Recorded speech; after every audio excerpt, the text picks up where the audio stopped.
C'est étrange d'écrire ces premiers mots, comme si je me penchais par-dessus le silence moisi d'un puits, et que je voyais mon visage apparaître à la surface de l'eau, tout petit, et se présentant sous un angle si inhabituel que je suis surprise de constater qu'il s'agit de mon reflet.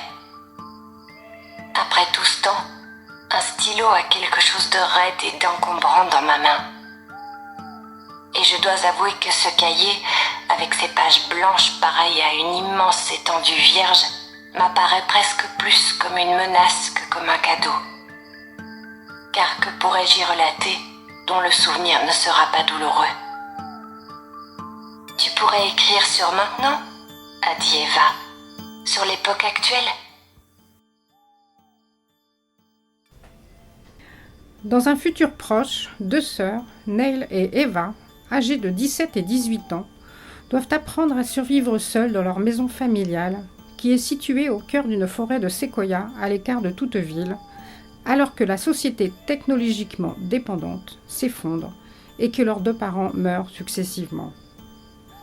Elles doivent notamment faire face à l'isolement, à l'absence d'électricité et de carburant, à la gestion de leurs réserves en nourriture, ou encore à l'absence de nouvelles concernant l'évolution de la civilisation. Se pose aussi la question de leurs rêves et ambitions, car Neil voulait intégrer l'université Harvard et Eva embrasser une carrière de danseuse de ballet. Les deux devant s'adapter à l'absence d'informatique et de musique. Je ne peux pas me servir de mon ordinateur ou de mes cassettes de langue. Les piles de ma calculatrice sont mortes. Il ne me reste même plus de papier. Lis alors. Les livres n'ont pas besoin de piles. Le temps passe, mais les choses ne s'améliorent pas. Elles devront choisir entre s'accrocher au passé ou lâcher prise et se tourner vers la forêt pour un retour à la nature.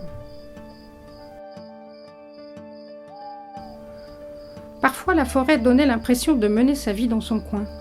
Parfois, elle donnait l'impression de se rapprocher, de planer au-dessus de nous.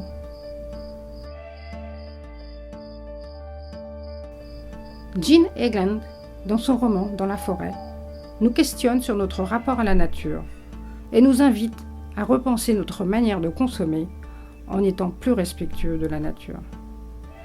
Quand je pense à la façon dont nous vivions, à la désinvolture avec laquelle nous usions les choses, je suis à la fois atterrée et pleine de nostalgie.